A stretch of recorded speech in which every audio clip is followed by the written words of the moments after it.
episode of Pulse of Polynesia. I'm your host, Leaso Filoialii, coming to you live from Texas. And joining me tonight, also from Texas, is my co host, Kalani Barber. Our guest this evening is a man whose story has inspired Polynesians everywhere, from battling diabetes and fighting for his health to losing over 100 pounds and becoming a certified extreme hip hop instructor. He's transformed pain into purpose and built a movement that unites faith, fitness, and family. His energy is contagious, his journey is powerful, and his faith is unshakable. So let's welcome in the hot seat Tony Fall to Pulse of Polynesia. What's up? Thank you. Welcome, Welcome. Tony. Yes, Thank you sir. for having Yes, me. That sir. was very kind. Those guys. Appreciate that intro. Well, welcome to our podcast, and thank you so much, for being able to take the time out to be a guest in the hot seat for Pulse of Polynesia. And as always, we always ask our guests. Let's start with the roots of your beginnings. Where did you grow up, and what was life in the Fall household? Yeah, it's funny. My mother was pregnant with me, and her dad got sick, and so she made the decision to travel back to Tonga. My family was already established in the Bay Area, in the eastern part of the Bay Area, and then we're already residents of the United States. And so she went to visit her dad and decided to give birth to me there. So I was actually born in Tonga. And because of that, years later, now I'm a dual citizen. It's funny. And so born there, and then right after she gave birth, she brought me back. And, so I'm a citizen of Tonga, but I don't speak the language fluent. And, but I carry the passport. And, but yeah, I grew up, my family grew up in the eastern part of the Bay Area. It's about maybe 20 minutes inland from Oakland. So I live on the Oakland side of the Bay Area, which is the eastern part. My family was one of the pioneer families in the city of Concord. So I grew up in Concord, and there's surrounding cities of Pleasant Hill and Walnut Creek. So I grew up in that area my entire life. And it wasn't until I got married to my beautiful wife, Luana, that we made the decision to relocate to Utah. It was supposed to be temporary because I was one of those California people thought he was too cool to live up in Utah, right? And every time someone asked me like, "Are you guys here? You moving here?" And I made it very clear that we were going to move back. We never moved back, but yeah, I grew up in the eastern part of the Bay Area. I have I have eight. There's 8 children, including myself and my family. 3 boys, 4 girls, and yeah, we grew up there. And like I said, went to high school there, went to junior college there. Then I met then I reconnected with my wife. We got married. But yeah, growing up with my family, my parents, for whatever reason, they made the decision not to teach us the language. My parents speak good English or speak English well. I don't know if it was more to their benefit of, but they never taught us the language, but we were always around the culture. So we may not have been brought up like strictly Polynesian, but we were around the culture enough to understand, the values and understand, in some sense what the culture was all about, how we were supposed to carry ourselves, and understanding the different roles, between men and women, and, just the family structure. So, we were fortunate enough to be able to grow around that. I'm, the faith that I'm affiliated with is I'm LDS, or member of the Church of Jesus Christ of Latter-day Saints. And, at the time, there wasn't that many Polynesians there. So we went to a Caucasian ward, a Balanya ward. And then about when I was in high school, they decided to create a Tongan branch, and we made the transition there. And then they eventually created a Tongan stake. It's the first Tongan stake. A lot of people think it was Utah, but it was in the Bay Area. It was the first Tongan stake that was formed there. And so, yeah, but we grew up around it. We grew up around the culture. I was fortunate enough for the other Polynesian families that were in the Bay Area. A lot of the kids were my age. So like I'm number 3 in my family. So my 2 older siblings kind of grew up, mostly around Balanyas and whatnot. But I had good luck of having more kids that were my age. And so being around the culture was something that I embraced, and like I said, we eventually, even though we lived in Concord, we would always travel everywhere to all the Polynesian events in the Bay Area. So I was always around the culture, and, was proud to be Tongan. And at the same time, I was also proud to be American, and so to be a part of this great country. And so I don't know if there's more if you had any specific questions in regards to my Yeah. but my parents were I think they were not traditional in how they brought us up, but at the same time we understand, they did we were acquainted enough with the culture to understand, that they're, the do's and don'ts in the culture, right? Just understanding, respect and, and understanding the different roles and just being proud of being Tongan and being Polynesian in America and whatnot. So I have to ask you, Tony, if you don't yeah, mind, but since yeah, you mentioned that you grew up in California, worked in yeah, inland, yeah. um, 49ers or Raiders? You know what? When I grew up, the Raiders were in Los Angeles, so by default, it was the red and gold. So, and then when they came Oh, back, okay. I was already diehard Niners. So, but yeah, I'm an Okay. Well, I'm a Raider fan, but I was kind of disappointed when I should have just don't ask that question. But Are you a Raider fan or are you Dallas or no, I'm Pittsburgh? a Raider fan. Are you a Yeah, Raider I'm a fan? Raider fan. Even though I'm wearing my Texas, I support the Oh, you're good. Longhorns. But What's funny is yeah, my brother is also he grew up a Niner fan, and all of a sudden when they came back, he became a Raider fan. And I have my okay, my younger sister, so we're a divided household for sure. yeah, Well, So yeah. I didn't mean as long to as there's jump good off food, you questions, guys should be okay during the yeah, yeah, football. yeah. When it's all said and done, the all food the time, solves all problems. right? Yes. Well, I guess that we could just take it to where to our next question. Then Yeah, let's just jump right into it to Mhm. where did the hip hop started from, your health and all that. If you don't mind sharing it with us. yeah. Truthfully, I mean, I never would have saw this chapter in my life taking place. Just like anyone else, I was really, I was always that very skinny Polynesian that was wondering like why am I not big? Like, and like have the size of a typical Polynesian. I was always a toothpick. I was really skinny growing up, and but then I made the decision to serve as a missionary for my church. Came back, and then just naturally you know reconnected with my wife. We got married, and then just like most married couples, right, got comfortable, and the weight came on. And so when I got married, I was about 220 pounds. I think for Polynesian, that's, maybe on Small, the yeah. lighter side, right? The smaller Right. side. Yeah. And was very active.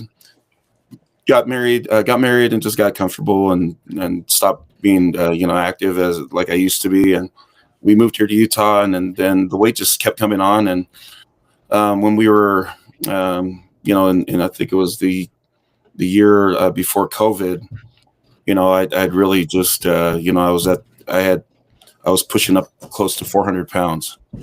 And so I had all this weight, and my wife, she uh, you know, was always in my ear, and just pleading with me, honey, I don't want to be a widow, please, like, I need you to do something about your health. And you would naturally just think that, because she was like, I need do it for me and the kids, and you would think that that would be motivating, right? You think that would be inspire you to make the changes, and it wasn't doing anything for me. And I noticed, as I was at this point of a time in my life where my health was just spinning out of control, I noticed that I was starting to have symptoms. And the funny thing is, I knew what the symptoms were. I was in complete denial, as if those symptoms weren't taking place. And but they were coming on stronger and stronger. And then I eventually, I came back from California one trip, and I just didn't feel right. And I remember waking up, and I came to my wife and I said, "Hey, I'm going to take myself into the hospital." And she was like, she goes, "Why?" And I said, "Well, I just don't feel right." And then I asked her, I said, your dad's how he tests his blood, tests his, to test the, the sugar levels in his blood. Could you do that for me? And she's like, "Why would you need to do that?" And I go, could you do it? And I'll never forget it. She pricked my finger with a blood strip, and I just remember her face just went pale, and she goes, "We got to get to the hospital." And I go, "Why?" She goes, "We just got to go." And she later on explained to me that she goes, her dad had just had a stroke just a few months prior to that, and it was because his sugar levels were up in the 200s, where mine was in the 300s. And and so we went into the emergency room. They tested me again, and they're like, "Let's go." They rushed me back, got me on this insulin drip, and to just try to get the numbers down. And we were there all day. We had a lot of doctors come in, and the dietitians. They were just trying to explain to me like, "Hey, you officially you have diabetes now. And so they were explaining these things to me, and then the doctor was with me, and it's what I remembered the most from the visit. Is he said, Tony, you're carrying a lot of weight, and don't quote me, don't quote this as scripture, but I just truly believe in my heart that if you can drastically drop weight, there might be a chance that you can, reverse these symptoms, and just, you could. And that's the only thing I remember about that whole experience in the hospital was those words. I made a decision in my mind when I left that hospital that I was going to put that to the test. And so I came back, went cold turkey, just went in and it just really ate clean, cut out all the sugar. And it was, and I started to drop weight. And it was during this time COVID hit and there was nothing going on, everything was closed. And I remember I go, I got to find something to supplement this new routine. And then I remembered from years ago, I was surfing YouTube and I saw this, this guy named Phil Whedon when these really hyped, classes on the step board, and I was like, man, I'm going to try it. But I was so shy because, I was, typical guys like this, stepping's only for girls, So I literally sneak into my garage. I put my phone up and then I try it. I don't even last 10 minutes. I'm like fatigued. But I loved it. So anyway, make a long story short, I came and I confided in my wife and I said, would you do this with me? And so we started doing it in the basement and we went and I wasn't using the step. It was too hard for me. And so we were just moving and doing this because at the time, the creator of the program was doing these free sessions on YouTube. So every day during COVID, my wife and I were just watching those sessions and doing it. And, the weight was starting to come off even faster. And then I told her, I said, I think I'm ready to try using a step board. So we went to Walmart and bought one of those cheap ones, the ones that are really thin and small, my big body couldn't even barely, be able to step on it. But I did that. We did that for a few months. And then I finally got the courage to move on to your traditional standard aerobic step. And it was at that time, COVID happened. It shut down in April, the beginning of April. And, we were going into the summer months and, we were locked down. So I worked for the airlines at the time and we flew down to spend some time with my family.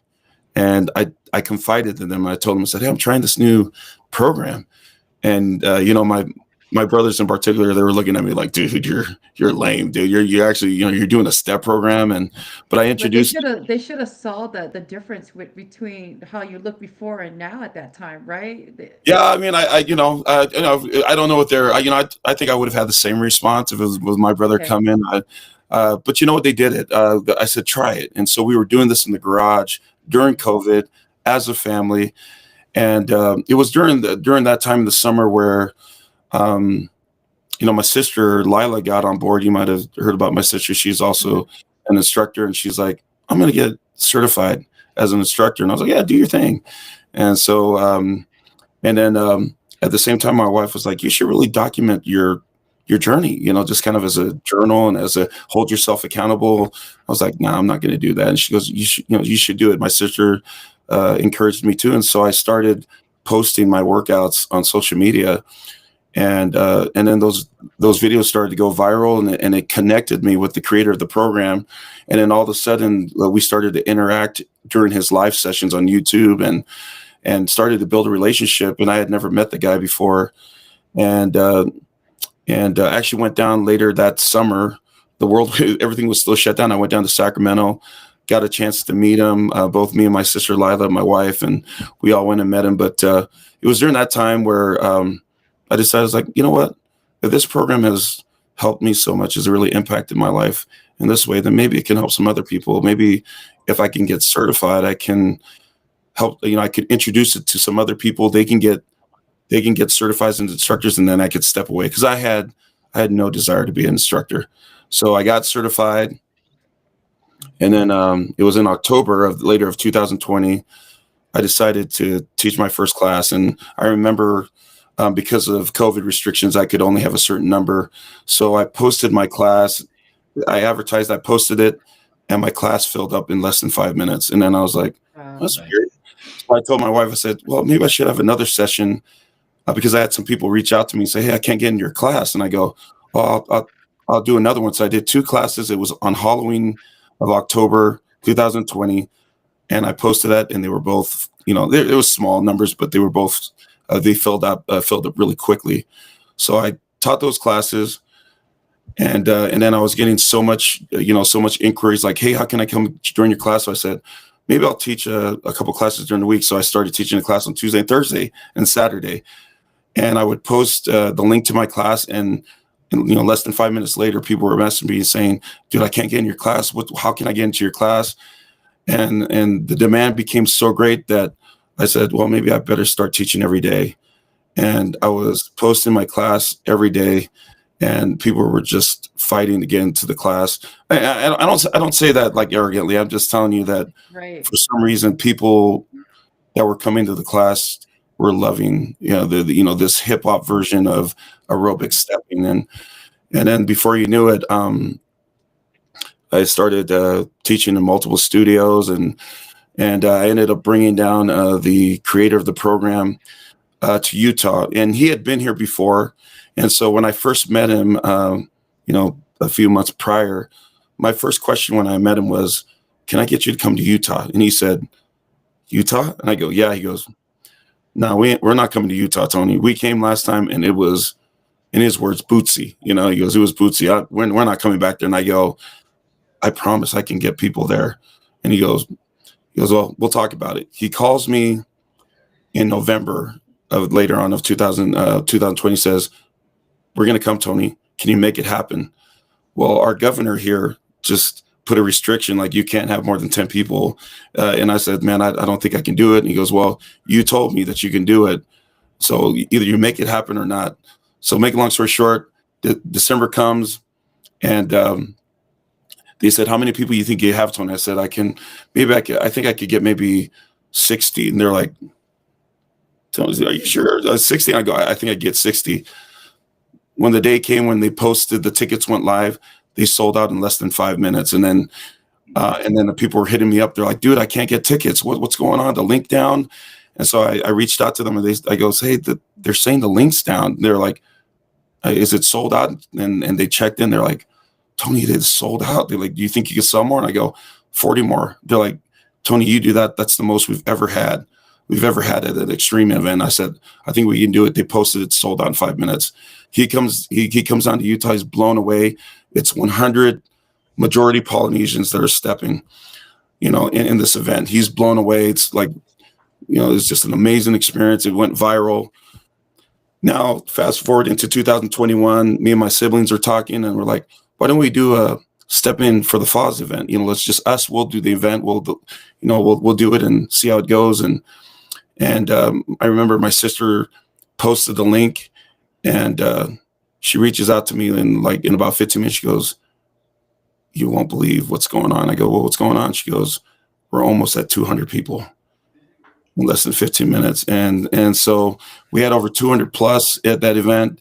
And it was those videos that went viral, that went across, to New Zealand and Australia and everywhere else. And the next thing you knew, before you knew it, and we had Polynesians getting certified in LA, in Washington, in Hawaii, in New Zealand, and in Australia, and so that's like the abbreviated version of how everything came to be, is just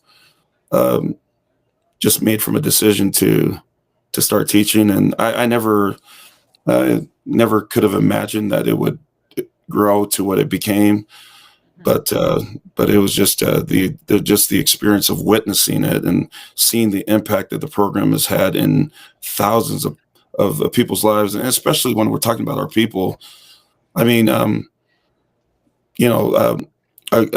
year later, after we had that session with my siblings, I wanted, my wife and I were talking about, creating a Polynesian step event for Xtreme Hip Hop. And it was really, for me, the vision behind it, with me and my wife and my sister Lila and my brother, we wanted to do something where we could we could show our appreciation for the creator of the program, at the same time be able to share the beauty of our culture with him. And so we came up with the name Poly Step Fest, and we decided to have the first one in, I think it was in 2021. And that event, we had over around 500 people there, most of them Polynesians. Being a part of that, it's become one of the premier events of Xtreme. It's one of their main events, and we're going into our 6th year now, and it's going to be in Washington, and this year. And so, yeah, it's been an incredible journey. It just been very humbling to be a part of it. So that's my little short version of No, that. no, that's pretty cool. It's kind of nice. It's really good to hear your story because I want to take it Yeah. back to where it started from when you had that health problem, the medical Yeah. condition. And Yeah. you know, I, when I first moved here in Texas, I never had any doctor visits or anything like that. Some sort of like, Mhm. that's just the typical Polynesian mentality. Yeah. Sure. But when I started working out there and at the airport within the elements, then you start having these headaches and all that. So, and I started talking to some of my coworkers, and it was like, "Man, you got to go see the doctor, man. You have to go see the doctor. We have the benefit. Just go ahead and just give it a try." So I did. I remember my first appointment, first time I was nervous, I was shaking because I never had this kind of type experience of actually facing somebody like that that's going to tell me what I need to do, which I with my health. But anyway, I remember the first time that when the nurse took my blood pressure. And when the nurse took my blood pressure, she had this eyes like she was open widely and asking, "Are you okay? Do you have any headaches or anything? You feel dizzy?" There's so many. I was bombarded with a lot of questions, not knowing where is she leading this to. But anyway, she had to took me back to the room where I met the doctor, and the doctor sat down and he's telling me all these things. Now, mind you, when I just moved from Samoa, I didn't speak very well English as well. I was just a fresh off the boat little kid, just being Yeah. over here, not even knowing that, man, I don't even know how to face this kind of professional guy asking me all these kind of questions, especially go into medical terms. But anyway, when he was telling me, he said that, yo, I want to let you know that your blood pressure is so high, and it's the type of breeding, that it can put somebody into a coma or having seizures or anything. It's the reason for my nurse that to ask you all these questions. And so I was asking him, so what's my readings, doc? And he told me that your readings was 248 over 120. And he was asking me, do you feel dizzy? Same questions that the nurse asked me. So I told him, no, I feel fine. I'm okay. So anyway, long story short, checkup visit ran into about almost 4 hours because he had to put me in a dark room and I had to take some of the medications so that where they can't release me without having my blood pressure lowering down to a certain level. But anyway, I did was actually eating a lot coming from the island and introduced to all these nice fast food and everything. Man, it was pretty good to have that kind of taste. It was different, so I was actually taking advantage of it. So and then I realized it's not doing any good for my health. So along the way, I actually was visiting my doctor and telling me what I need to do as far as diets. And that's when I started to realize I'm like, so backtrack it to what you were experiencing and what you were telling me. I'm pretty sure that a lot of our Polynesians out there can relate. It's either that you're diabetic or high blood pressure and all that kind of stuff. And some of the stuff that we do as far as eating on our diets, man, we can go all out. I mean, I remember that we had our podcast one time that I mentioned that our Polynesians, a lot of people will eat until they're full, but us Polynesians will eat until we're tired so we can go to sleep. And that's exactly what I did. So, but it's another thing that I want to say. Kudos to your wife, Moana. Thank you for pushing you, because if it wasn't for my spouse as well, I wouldn't be able to visit these, have my doctor's visits or actually attend the doctor's visits because I wouldn't be able to go without having her next to me because she would actually pushing me, and telling me. So, Yeah. um, your companion is actually, a cool person and a very good supporter for your journey and your venture, and for that, that's pretty cool that to hear your story. Thank And you. hopefully that we can see you to come down to Texas because we do have a lot of Polynesians out here that need that kind of step. It's extreme. Yeah. So yeah, but I don't know. Go ahead, also, if you have any questions. Oh, Or so I wanted to ask in regards to the dieting and foods. You had mentioned that you went cold turkey, and not a lot of people are able to just like, because I know I've met so many people who had completely went cold turkey with certain addiction. And when you are addicted to certain things, like for example, I'm addicted to chocolate. and and it's so like I will say I'm gonna go cold turkey for chocolate and do my workout, but then after that workout, that fiend and that craving comes back. So when you went cold turkey and you decided to do the step, you must have been going through some chemical reaction that really had a big impact on you in the first day of your step. You're talking about you didn't really get to complete it because it was hard in the first couple of minutes.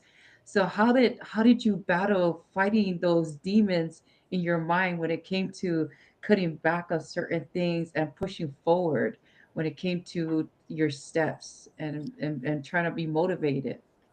Yeah, truthfully, at least at that particular moment, and when I was diagnosed, just seeing my wife's face, just the fear, the uncertainty of what laid ahead for us, and then being given, really like a, in some ways, I viewed it as, like a potential, it's definitely a life changing diagnosis, but I was looking at like, man, you can die, you can die from this thing, and so for me, being able to go cold turkey, meaning that I was able just to really lock in, and truthfully,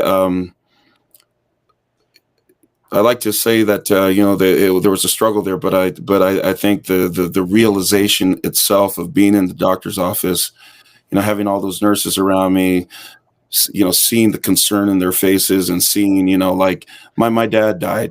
He was diabetic. He was on dialysis. So I had already seen the lifestyle. And the hope of the words from the doctor of, man, I think you can reverse this thing if you just really go all in. If you truly commit to making the necessary changes in your life, I think you can do it. And what's crazy is they brought me in, and as a follow up, they were telling me, when you do your testing for, it's the AC1 test. Yeah, Yeah, the AC1 or A1C. I know what you mean. I mean, yeah. And what Yeah. that test is it's to test how much sugar is attached to each blood cell in your bloodstream, and so we came in, and on a scale of, they were telling me that I was really high. I was like at a 14, and they were telling me like, man, we need to get that down. Do you think we can manage getting it down to 10? He goes, even 10 is really high. If you can 5 is normal. So if you can get it down to 10, anywhere between 10 and 7, he goes, I think we're gonna be in a good place moving forward. So I left the doctor's office after my follow-up visit, and just really committed, like I'm gonna come back and reach those numbers. I came back a month later. It could have been a month or two later. And I remember coming in, they had me take the test, and then I was sitting in the doctor's office. And as I was sitting there, I heard some noise, from down the hall, and it was someone that was yelling.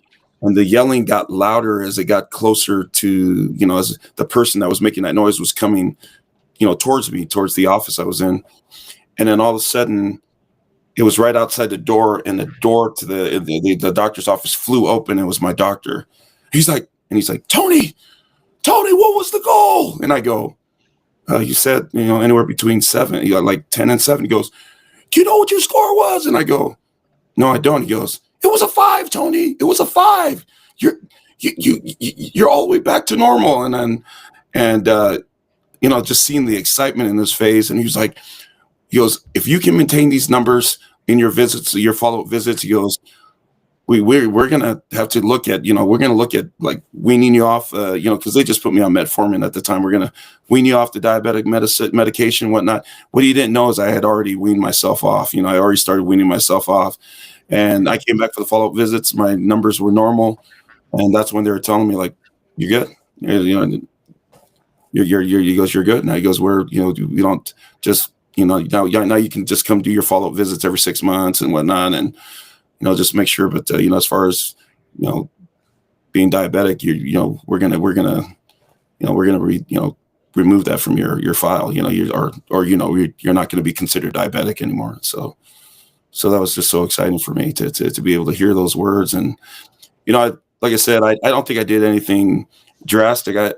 I just took the approach that I felt would work for me, because there's a lot of diet fads out there, right? And everyone's doing Yeah. keto, everyone's doing intermittent fasting, and I'm not saying that those diets don't work, but for me, I just knew that the reason why, in my opinion, why so many people choose those fads, because they want the immediate results, and I knew that if I wanted lasting results, I had to do the hardest type of diet, which is just disciplining yourself to eat better, eat Yes. smaller portions. That's what I did. I cut my portions down. I cut out sweets because they told me I had to cut down on ice cream or I would die. And I actually thought about it for a second. No, just kidding, but I was like, oh man. yeah, they're like, Tony, what's your favorite thing? And I was like, Yeah. ice cream. And they're like, okay, well, instead of eating the box, you can eat, Like you this, just, this. is that a One scoop? scoop is good. Yeah, once you, yeah, that's what I did. I think I feel very fortunate that I was really focused, and I Yeah. think it was just because of my why. I mean, I kept thinking back to my wife's face, and Yeah. just the thought that that I could be gone. Hmm.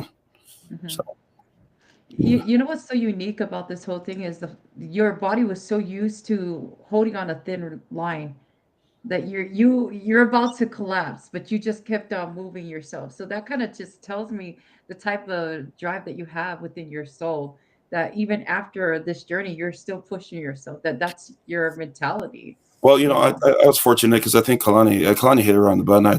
My wife was a big part of it. She did it with Mm, me. And when I started posting these videos of my journey, and those videos, just happened to, to go viral, and my wife was behind everything, and she's been by my side on this whole thing. And the thing is that, and this may be further down in our discussion, but you know, the battle's still there. I mean, in fact, yeah.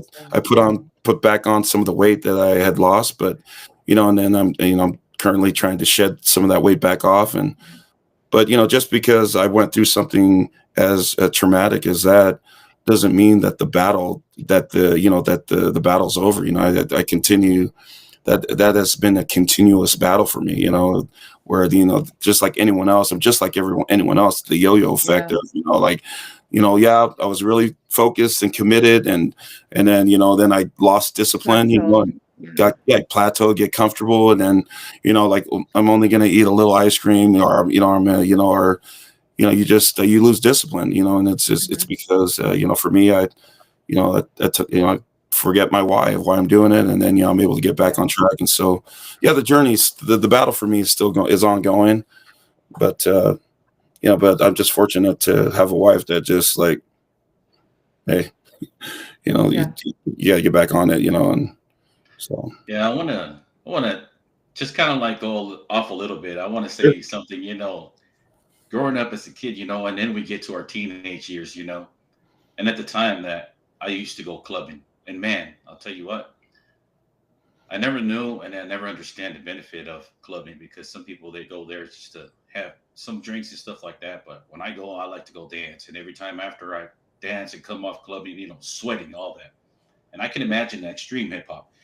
The thing of it is that when you were saying that you had your why, and I just kind of like follow where you're talking about from your medical condition to where that you're actually being instructor.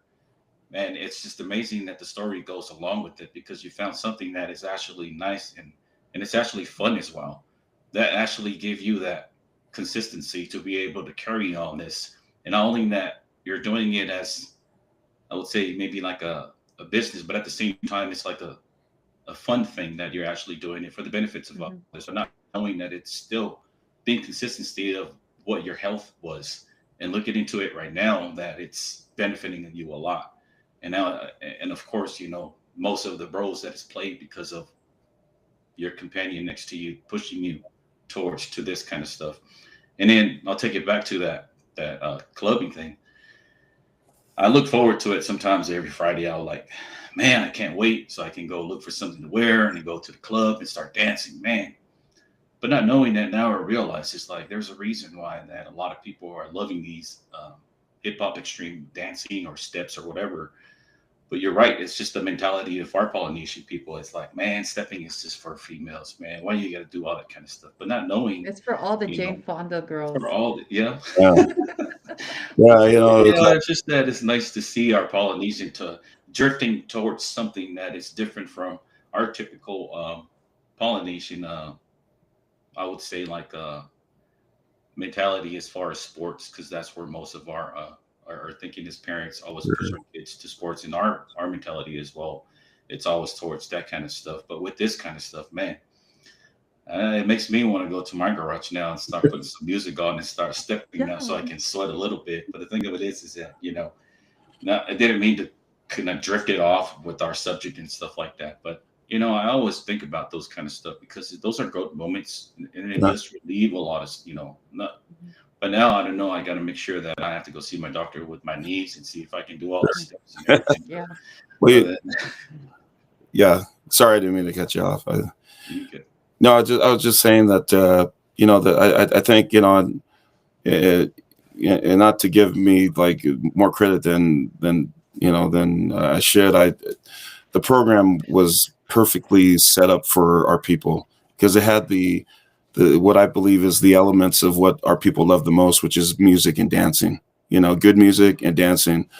And so I thought I believe that the reason why people were so attracted to it is because it had those elements, and I just happened to be in a position where I could introduce it to a lot of our people, and you talk about the stigma of like, oh man, it's only for women, man. I struggle with it. Remember, I didn't want to be an instructor. I just wanted to share it with some people and convince them to get certified. Then I was going to go back to my basement and do my own little private sessions with my wife. And then here I am 5 years later, still teaching. I've actually tried to retire. I've tried to retire or walk away from teaching at least twice. I've even had a retirement party. Like I'm done. I'm passing the baton on to someone else, and I've come back. And so this is my second time back out of a premature retirement. But yeah, it's just I would have never thought. I just it'd blow your mind. I've had former NFL players in my classes stepping. I one of there's a player by the name, he coaches at BYU, and his name is Shone Pouha. He got certified as an Xtreme instructor and was teaching classes during COVID. And then we have a guy named Matt Asiata. Matt is one of the baddest steppers in the Xtreme band. He is like a magician on the step board. He can do everything that we wish we could do, the flipping, the cartwheel. But Matt during COVID, Matt would come with his whole family and they would step. And so those barriers were, just to see them broken down. There was classes that I used to teach where I had people who couldn't use step boards. They were just moving on the floor and they could only, just do, raise their knee to each side. But that was good Mm. enough. And the environment and the music and just everything that we do in our classes just help them get to a better place. And so Yeah. it's been an incredible journey. So One thing I noticed too, like, because it took me about, I think, 3 or 4 years to really shed the weight. And when I had my sixth child, like all my kids, 5 kids, it took me maybe 2 weeks to 6 months to get back to my weight. But it was my sixth child that I was like, why am I not losing that weight? Like I could go work out as much, and I love lifting weights and I love doing all this stuff. But I love what you said. You found something that you enjoy, you love to do that worked for you. Because not everybody has the same workout that works for them, right? And sure. and I realized that as I got older, those workouts that I normally would do didn't work for me. And it was I found out when I went to go see my doctor, like what you guys mentioned. I did not like going to the doctors. I did not like, other than having my kids and that was it, I'm done, you don't have to see me. But I noticed as I got older I needed to see them more often. And then I found out that because of having kids, I had complications and my hormones were all messed up. And because I was able to fix my hormones, that's when I started to lose the weight, when I start working out. And it went to figuring out what works for me, just like what you mentioned. Yeah. that's when I was able to get back to my size. But I love stuffing, and when I heard about your program, I was like, that is way better than what I remember back in the late 90s when it was Sure. so boring. You Yeah. had those long socks. I was like, that's the 70s. I don't want to see. Some of them And seem it like was, a lot sucks. yeah, Yeah. yeah. And Yeah. but Richard to Simmons. be I don't able, know if you guys Yeah. know Yeah. Richard I remember Simmons. Richard. Richard Simmons. I should have remember what's his name? What's Yeah. with the Yeah. afro? Yeah. What's his He's name? from my Oh area. yeah. Oh Yeah. yeah. The Richard Simmons But times. but That's it's so right. Mm. nice to be able to see our own polys taking control of that because we, it's one thing working out, but it's another thing that you need to find out, like also at the same time, what's going on with you, in the, what's that word, inside your body, other than the outside, right? The appearance and everything, but what's going on with your blood, what's going on with your organs, fix that first before you get into something that you're going to try to work as much as you can, but nothing's going to happen. Sure. So the fact that you're able to see the doctor and then find a program that works for you. Now my other question is, I'm sure there are times where, in the beginning stage, that you probably felt like you wanted to quit, and being that you have a wife that has always been with you from day one, has there been moments where you had questioned yourself, like, do I need, is this going to work for us? Is this going to work? Is it putting too much stress on your family, work, and everything else? And have you ever felt the spirit to keep on going? And how did that work for you? Yeah, like for me, I'm just like anyone else. I needed a voice that believed in me, and I had that voice in my wife. But I needed, outside of my wife, I still needed someone, pumping belief into me that, man, I could make the necessary changes that I need to make. And it was the creator of the program. His name is Phil Whedon, and and so when I started tuning into his live sessions, and then we eventually connected through social media, and he would speak to me, on these live sessions, and I need that voice because the motto of his program is don't stop, don't quit, don't give up. And it was, going through these grueling workouts because, extreme hip hop is intense, and so, when I'm here in the basement and I needed his voice, like, come on, Tony. And, it's amazing to me because of the blessing of being in the position that I've been in, and being able to share this program with so many people. My voice has become that voice for a lot of people. And a lot of the Polynesians look to me, and I say this very humbly, they look at me as as their Phil. And what they don't know is I'm not any different from them. I needed Phil's voice to speak belief into me because Mhm. there were times where I was discouraged, and there were times where I didn't want to finish the workout. There were times where I didn't believe I could do, I could finish, doing what I needed to do. And it was Phil's voice that was like, don't stop, Tony, don't quit. And it's why I feel so much. I feel such a debt of gratitude to him. My gratitude for Phil has no bounds. For what he did, he saved my life. Hmm.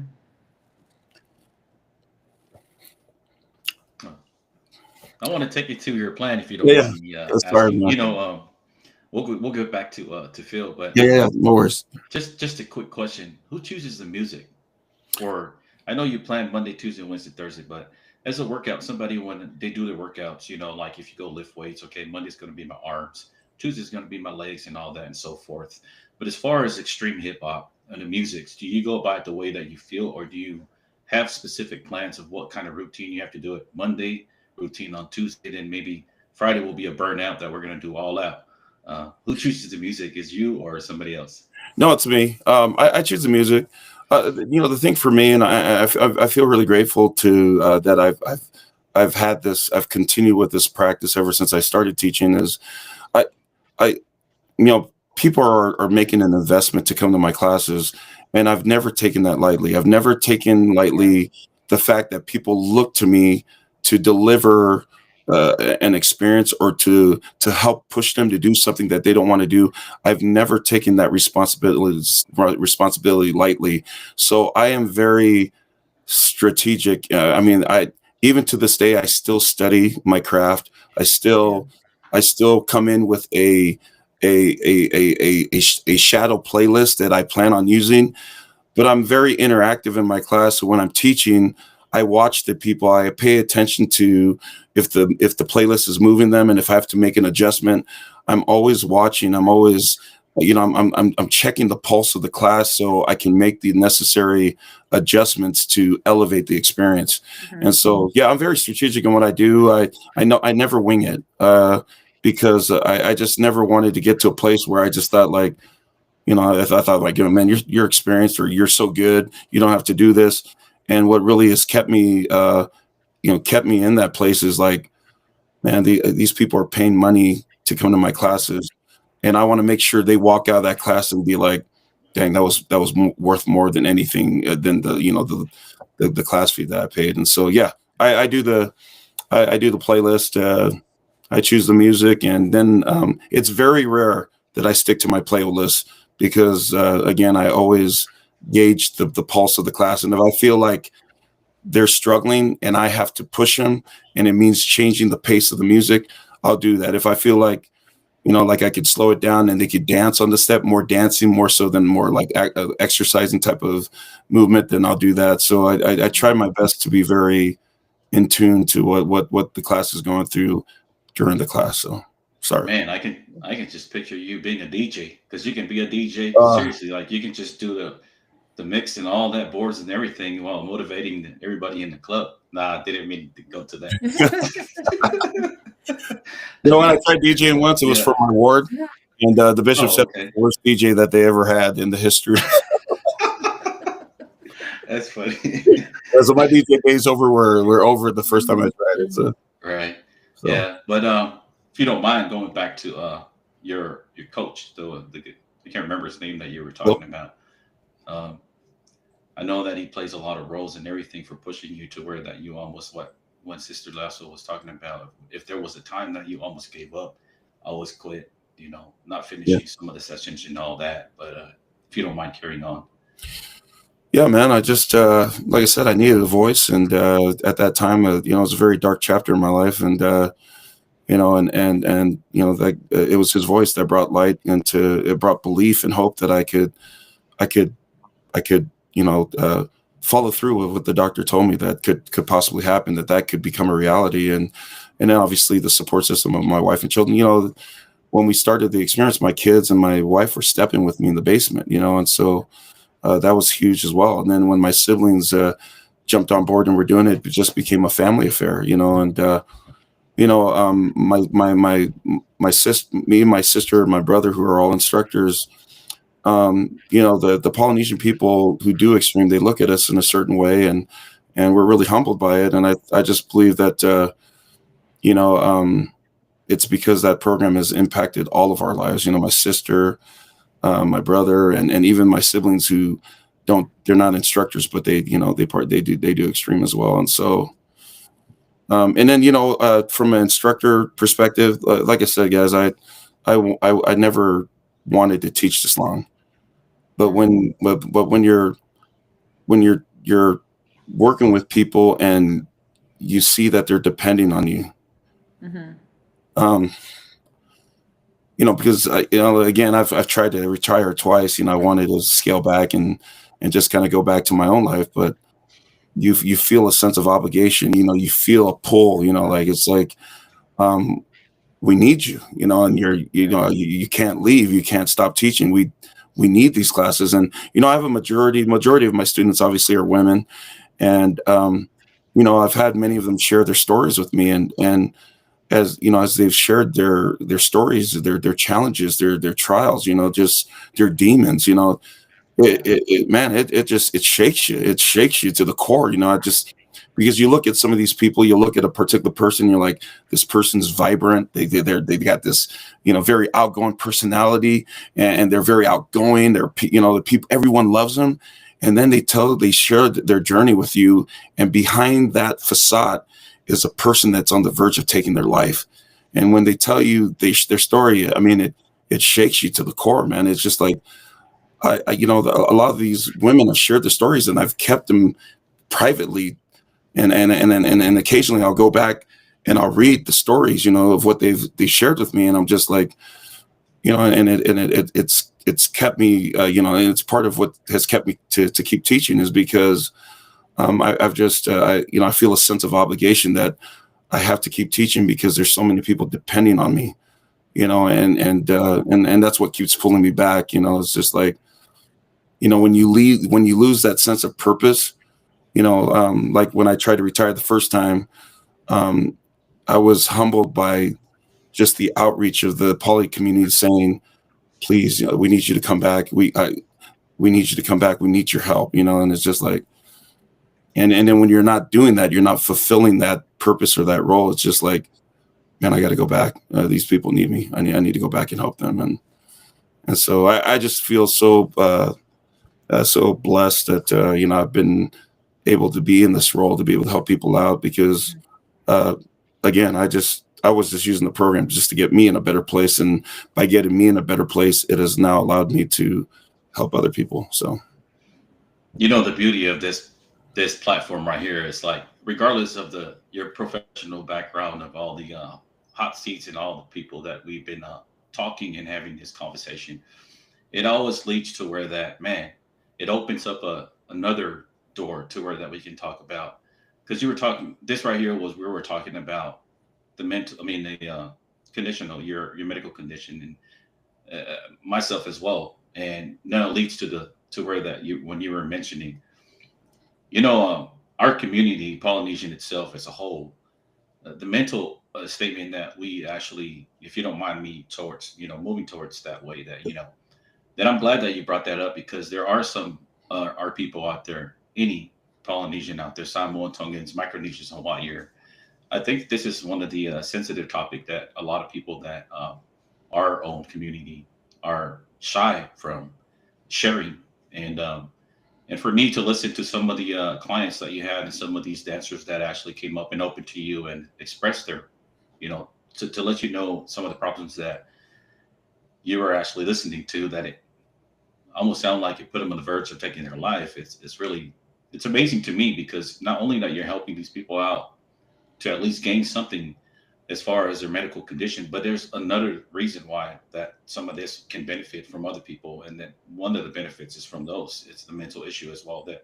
That's another sensitive topic. But to me, I think that we should be more open to that, because a mental statement nowadays is really, it's a problem, and it's a critical thing for our community as well. I mean, there are people out there that are actually sharing it in any platform, as far as like Facebook and all that kind of stuff and everything. But to me, I remember when I was going through a lot of stress, and then when I go clubbing, it's like the most relieved thing I ever had. I mean, dancing my behind off and getting sweats and everything, it's just like a relief. Yeah. So I think that, because of what you're doing, is that it does reminds me of, man, there's a lot of great benefits and it's not only for medical reasons as well, like what I was just mentioning, but it does affect other people as well, to relieve some of the stress that they go through with their life throughout the week, But other than that, I just wanted to mention that, I know that there's a lot of people that wants to go over there to lose weight, but I think that maybe some of the stuff that does play a big role to that weight is because of the mental issue and because of the stuff that they have to go through. So didn't want to go touch more about that sensitive topic, but I think that it's our people that should be able to at least share it no matter what, regardless, whatever it's in you, just go ahead and let it out, because it feels good. It feels good when you let it out, Yeah, it's very clear. It's very apparent that for many of the women that the class is therapeutic for them. It's their chance to step away from their motherly duties or, the stresses of their career or whatnot. I mean, if for the women, it's like front and center every time they come to my class, and to see them come and push through the grind of what we're doing is beyond anything physical. It's all mental. It's not even, the benefits of the workout is far more beneficial mentally and emotionally for the women or anyone that comes to the class than anything physical. Yeah. What we do, I see that's front and center. Every class I have is, especially for the women, because they carry so much. A lot of the women that come to my class, being moms and some of them working jobs and, just the stresses of just life in itself. And for them to come there and just to release them, to release all that, and it's definitely therapy for them every time. And so, yeah, I appreciate you sharing that. So, So I have to ask, but before I ask, you have mentioned about, there's where you got your certification and how he has helped you and stuff, how he has breathed life into you, yeah, and you in return do the same to those who have come to your class. And because you wanted to return the favor, and you've seen those who are coming to your class for so many different reasons, and that continues to push you to do the craft that you do, because you want to make sure that it's not boring, but it's also at the same time, keeping them to come and be renewed every time. But I have to ask, you guys are talking about on the women's side, right? For men, I mean, it's got to be the same thing for guys to be able to like release some of that mental tension or stress. I mean, it is unless there's a different way that they go about in doing it, but isn't this the same way that they could come to the class and be able to absolutely. do? Yeah, the Yeah. guys that have come to the class that over the years, and I still have a few guys, um, Okay. the benefits have been have been the same for them. I remember they're one of the first guys that came. He played played college football, and he played in the NFL. And I was shocked when I saw him come to class with his wife, and he started coming regularly. And so I finally had an opportunity to pull him aside, and I was like, "Man, you actually like this?" And his response to me was, "I would rather do this over 30 minutes of cardio on the treadmill and ecliptic cycle." And I go, "Well, what is it?" He goes, "Well, I'm able to come here and get lost in the music, and Mhm. before I can even blink, we've done an hour of moving, just moving and just being able to come here and just really lose myself and Yeah. the emotionally and mentally." And it is the same for the guys. The problem with the guys is they got just a thicker shell that you got to have to kind of get through. The women are more transparent, or at least they wear their emotions on their sleeve, I like to believe. But the guys that have come, I've seen the same benefits for them mentally and emotionally, and them too as well. What they're going through. So, unfortunately, just too many guys allow this stereotype of like it's only for women, to stop them from coming. Because the guys that have come, every single guy has loved it. There's not one guy that has come and tried it that hasn't loved it. But the problem is just getting the guys to come. I don't know if Yeah. that's because they don't want to come in a room full of women that move with the women, but a lot of the guys that come, they come with their wives and they're able to get past that. But yeah, it's the same challenge. It goes both ways, I believe, from what I've seen. So. Look, if you could do pickleball, you could do step, and it's way better than pickleball because you could get music at the same time. Yeah, I think so. There's two extreme programs. There's one that involves a step, and they call that extreme hip hop. Then there's one that's called extreme burn, which is I teach that more than even step now because it's become more popular. And you can look at extreme burn as it's like a modern hip hop version of Taibo. A lot of a Oh, lot of wow. boxing movements, yeah, but Yeah. it's high intensity cardio, so you're moving more, you're burning more, but you don't have to use a step board. And so that has become my most popular class right now. And you burn more. So, like, for example, for a guy, you're Yeah. a guy, if I do extreme hip hop and it's a very intense workout, I could be burning anywhere from 600 to 800 calories. Well, if I do burn for that same amount of time, I'm burning close to 1,000 to 1,200 calories in 1 hour. And so the reason I believe that program has become more popular is because the women, or it's mostly women that come, but the people who come to burn, they're seeing more, they're seeing faster results, they're seeing uh, you know Mm. better changes in their makeup uh, um, with burn than they do with step, and so yeah, so I actually for the extreme brand I teach both of those programs. So Mm. Is there a level as far as like a beginner, like for myself as a beginner, do I yeah, need to take I a only teach beginner classes. I mean, I have some people who are like, when it comes to step, I have people who are maybe more advanced in their skill set. And when you're advanced, you can do everything in extreme. It's just like any other program. It's all timing, right? And so some of those people may freestyle and do their own stuff, but I'm a big believer in doing sticking to the basics because it caters to everybody. Yeah. Anyone, it caters to the person that can't do those advanced movements, and I would rather do something that can cater to everybody, where everyone feels comfortable, because you can come as a first timer and you're seeing all these people flipping and cartwheeling on their step, and you're like, yeah, I'm cool, I'm not coming back to this class. And so I've always, all my classes have always been beginners. Like I have my sister Lila, who in my my humble opinion is outside of the creator of the program, she's the best when it comes to doing advanced calls outs. And so her class is very advanced. You watch it and you get dizzy just watching her steppers. They're just flipping, cartwheeling, and doing everything on the step board. But yeah. So that's what she's known for in her classes. So, but I've always been, my classes have always been beginners. So talk about social media when you first hit that number.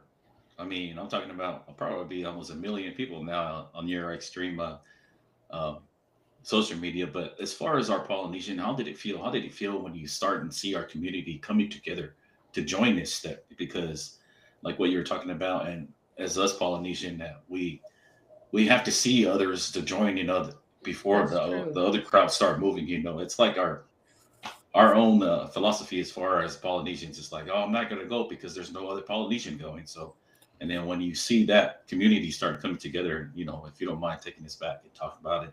Yeah, man.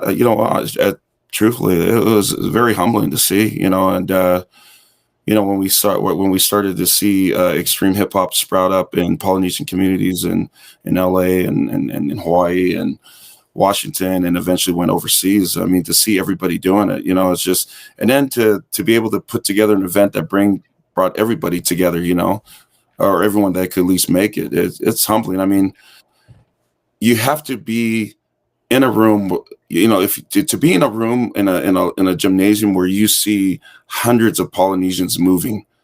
It's absolutely incredible. I don't even know how to describe it. I mean, you can watch the videos on YouTube and you could think it's cool, but when you're there in person and you see everybody moving together, like driven by the purpose of just trying to get to a better place, there's nothing like it. I can't even describe it. It's just it's the most amazing thing to witness with your own eyes. I've had people that have helped with the organization of it, but they don't step, and every single one it's been universal in their commentary. It's been like, this is absolutely incredible just to see hundreds of Polynesians, Zumba,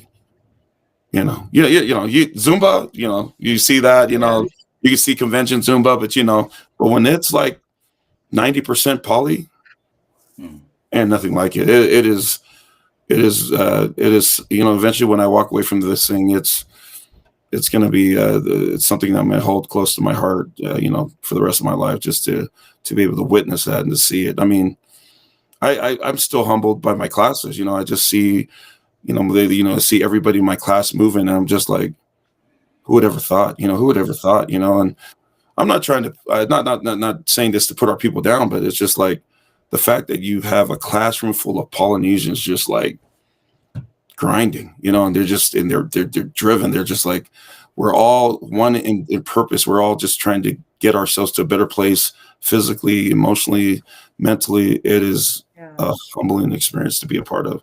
And that's the best way I could describe it. So, such a motivation, man. I know that you have different classes out there, but just to see our own people, our own community as Polynesians, just put a lot of more motivation for you, and even probably hard for you to leave this type of professional. It is. I have 5 beautiful children. I have 4 girls, 1 boy.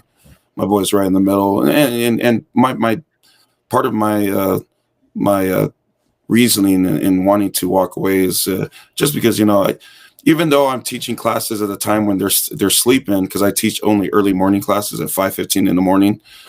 It's just a mental bandwidth, because I don't take lightly the responsibility of being an instructor. So I pour so much into it.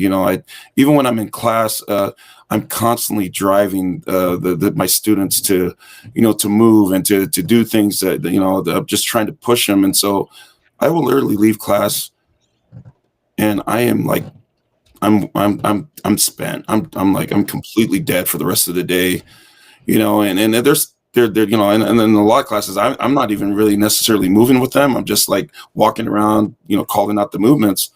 And sometimes, I have had people joke, well, you're not even doing anything. I'm like, little do you know, you don't see the emotional, the mental bandwidth of what I'm doing to help you out, And so, yeah, gosh, I totally forgot. What was your question that you're asking me? I think I forgot the question. You were talking about, just the teaching. I want you guys to understand too, and I didn't mean to catch up, but this has definitely been a collective thing, right? Yeah. To say that I'm the reason why this became so big, I just believe that other Polynesian, because we're focusing this around the Polynesian, right? Other Polynesian instructors who have gotten certified and started teaching in their areas, they all contributed to it. My sister and my brother have played a huge part in it. We've all had a role in it. And, for me personally, I'm just grateful that I was able to be a part of it. So.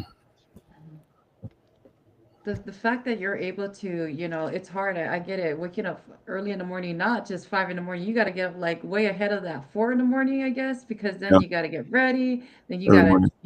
get over there, then get things set up.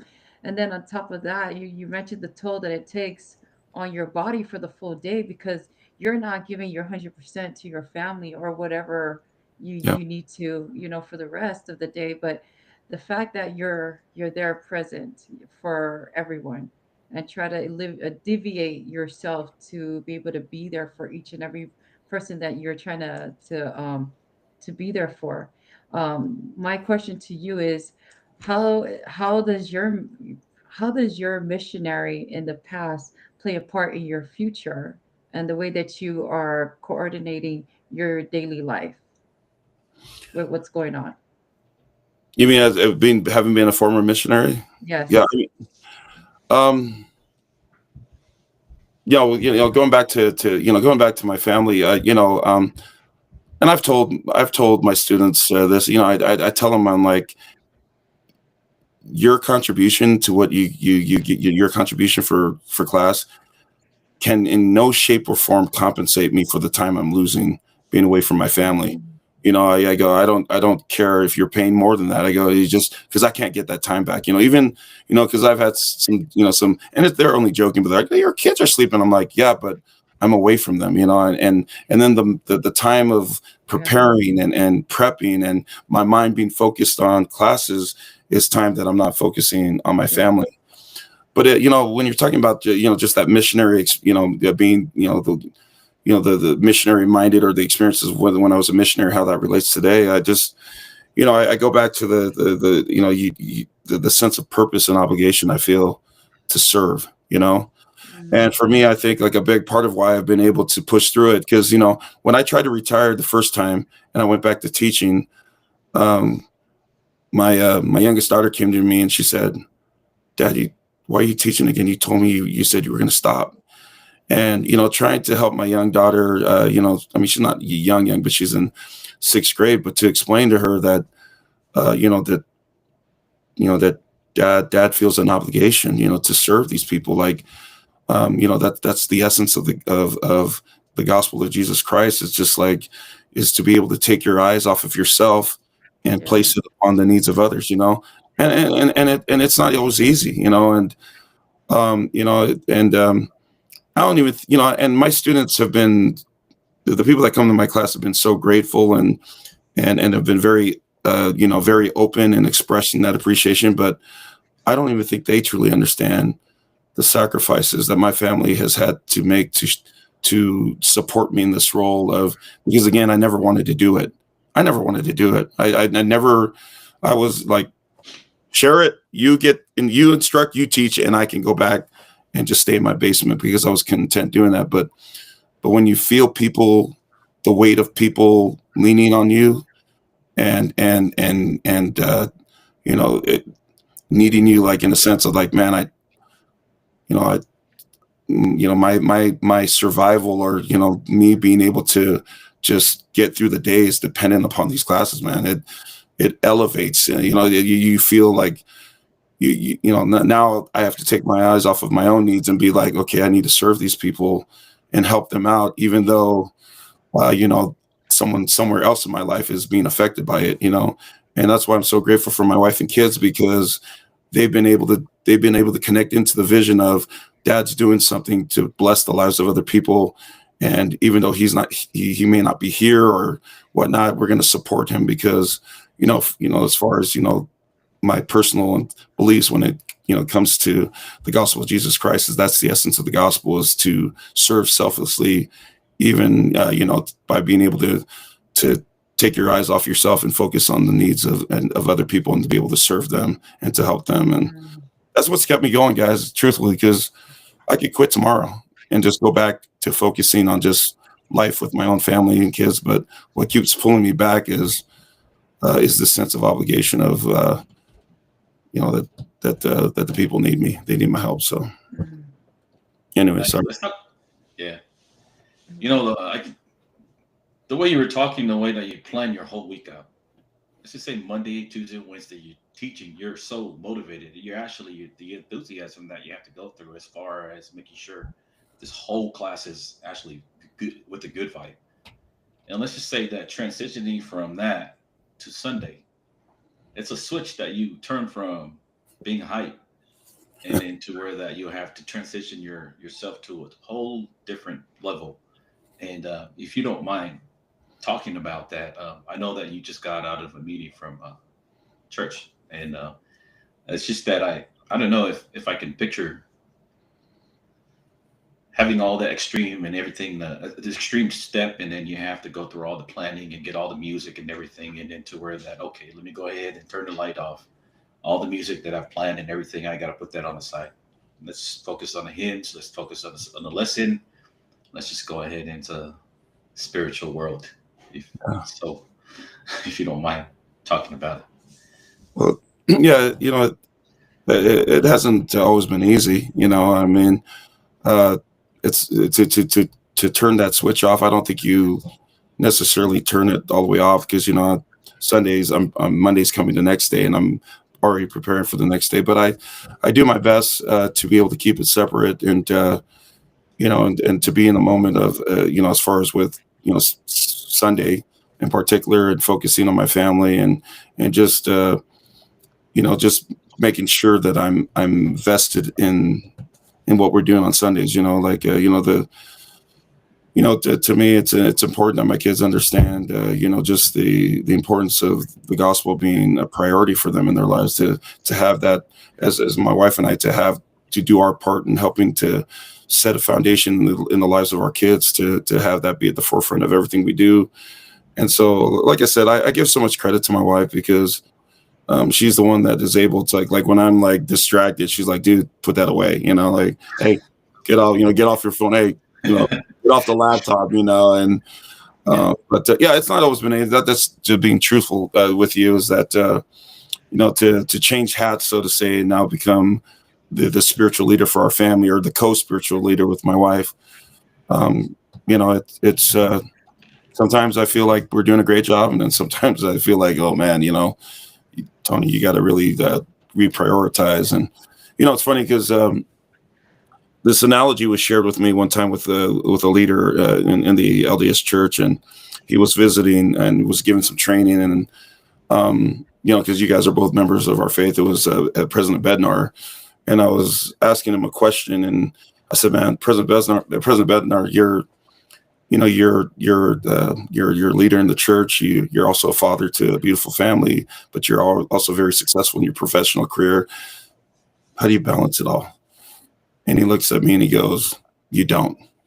And I was like, he goes, there's no such thing. He goes, the key is to make sure that you're able to focus on a specific area and get it caught up to speed, and then turn your attention to another. Because let me share with you an example. He goes, those acrobats that wear like the suit with these little needle spindles on it, and they spin a plate and they put it on one spindle, right? And then they'll spin another plate, and then the next thing you know, they have all these plates spinning on these needles on this suit that they're wearing. He goes, now the key for the person that the acrobat is to pay attention to the plate that's losing velocity and is about to fall off the needle, and to get it spinning up to speed, and then they can turn their attention to another plate. And so, for me, that's really how the approach I've tried to take. And is like, if as a husband, I'm like totally sucking it up, I'm totally failing, and I'm really messing things up in my role as a husband, then I'm going to do everything I can to get that caught up to speed. And then I could turn to another area of my life and be able to like,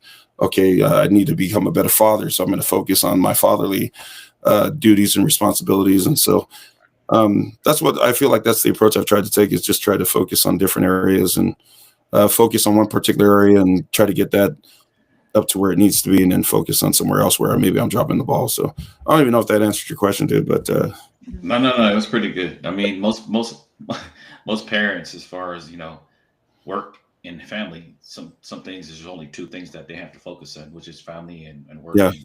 But for you, it's like you might have another job besides the extreme and all that kind of stuff and everything. But the thing of it is that you're actually having three parts of personalities that you have to play in this role. Um, got to be the instructor for the extreme, and you got to be showing the way that when you go to church, and then most importantly, which is the priority as a fatherhood, always being as front and center when you're at home. And what you just explained, that you just got to speed up with every focus that you have to when you're actually teaching, and then you're actually at in Sunday school or whatever, or when you're in the house. But the most important person that you just said that always play a big role into it is your spouse, and always reminding you and all the schedule that you have to go through, keeping you pulling you back into where that, hey, let's just go ahead and focus on this first. Let's go ahead and come down and make sure that we're taking the right steps instead of just don't skipping two at a yeah. time. So, Well, I feel like, I mean, you have to, right? Because your kids they don't care. They don't care what your excuse is. I mean, they're looking at me and they're like, like, you're giving this time and devoting yourself to these other people that are not necessarily our family. Like, for them, they're just like, that's not an excuse for you dropping the ball, being present for us. And so, I'm just grateful that I have a wife, that my wife, just together, because my kids are heavily involved, like any other family, Polynesian family, they're involved with sports. And so my wife, outside of extreme, it's like, and our responsibilities with church and whatnot, it's like, you go that way, I go this way, I'll go this way, you come back, grab this kid. And we're not any different from anywhere else.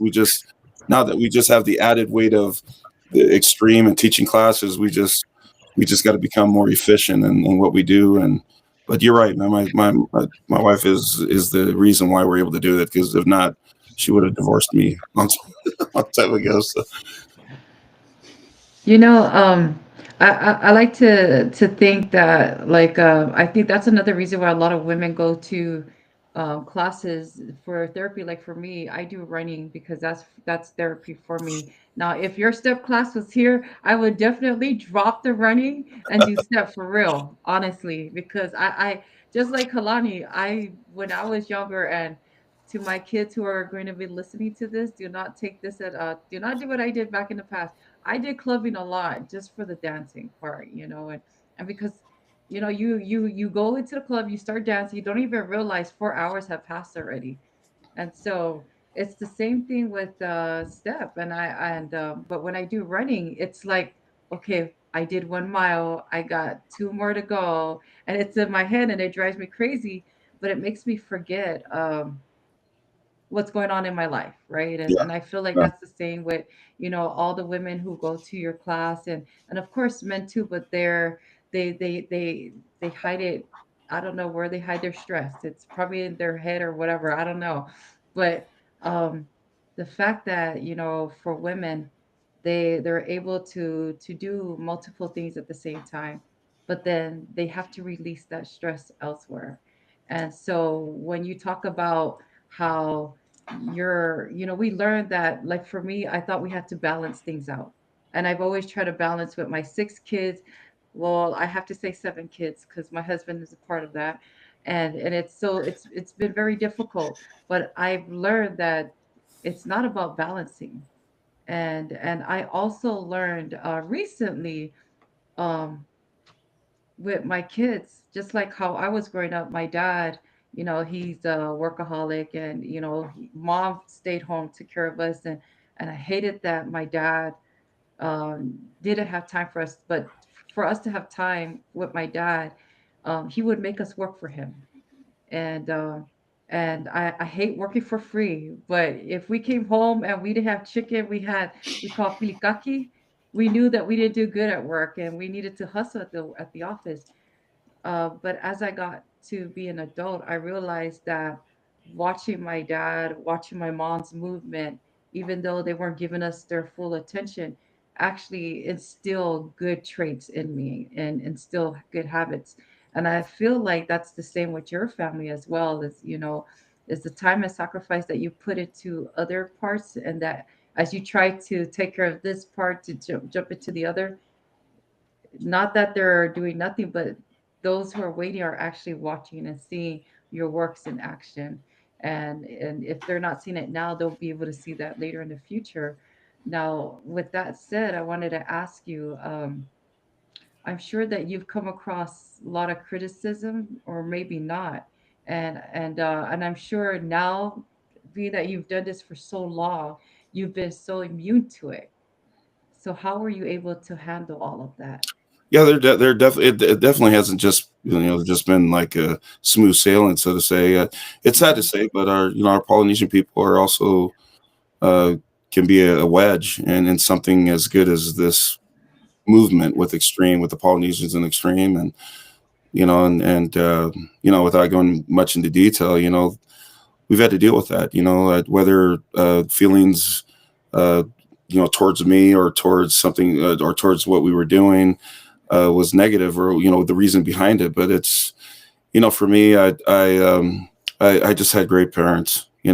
They weren't perfect. They had their weaknesses and shortcomings, but they were great examples. And you were talking about that, like my kids watching, and I watched my parents, and that was really their lifestyle. They were always serving, and helping. I really feel that's really kind of the poly way. It's just we're always helping people, and so but yeah, when it came to Extreme, we definitely, you it's unfortunate, but despite the success of and the impact of the program among the people, it hasn't come without challenges, and a lot of those challenges have been self-created, or what's the right word, self-inflicted.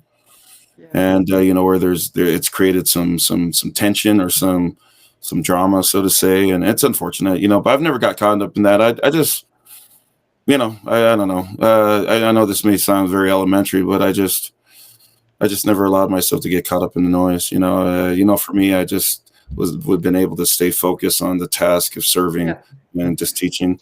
But and there have been moments where like part of me wanted to kind of say something, but I knew that I've been my parents. I believe did such a great job in helping me to understand that being able to take the high road, in situations like that, where at least for me, my mentality is such where um, everything will work out. The truth will Mhm. eventually come out. So Yeah. if I'm convicted in within my conscience and in my heart of knowing that I'm doing the right thing, then regardless of the noise and the chirping and everything that I've heard on the outside, I knew that once a person was able to get past all of that and see the truth or the reality of whatever it is that I was doing, they could never question me without just being, they could never question my sincerity and my motives, my intention, and why I did things. And I've always taken that approach, and it has always served me well, and Yeah. so yeah, there's, oh gosh, Extreme with it hasn't all been like just bliss and great. It's unfortunate, but our people, you know and they can take a good thing and ruin it too, what I mean. And so, but But actually, it's a overall, good thing too, right? It's actually a good thing because it keeps you on your toe to push further and push harder. Oh yeah. to Amen. elevate your craft at the same time, I Amen. feel. Yeah, you nailed it. That is true. I just like, for me, if I heard anything negative towards me, and it wasn't much, but whenever I heard something, whether it was shade or some commentary, then it just drove me to get better. It would get better and to deliver a better experience, to elevate the expectations. So when people came to my class, they're just like, "Dang man, that was well worth it," and Yeah. yeah. So anyway, yeah, exactly what you said. So I think I had a conversation with my sister a couple weeks ago, and she had reminded me because I was gonna go keyboard warrior. I was like, "Oh, you can do that to me? Okay, let's do everybody wants to it." be a keyboard. I want to be a keyboard, but yeah. I want to be certified keyboard warrior, you know.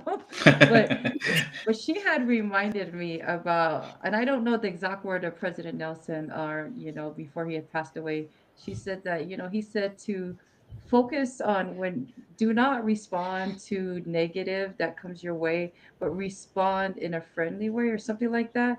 And I said, well, how am I going to react in a friendly way? She goes, well, the way mom raised you, just don't say anything, don't bring attention to it, just it'll pass, and if it keeps coming, just let it go. I mean, whoa, I mean, just like what you mentioned, if it's not right, why do you even pay attention to it? Why does it even why you let it bother you? And I was like, you know what, you're right, I'm just gonna go get my nails fixed with my dollar Walmart kit and go It's instead of like wasting driving it on on a the road. keyboard.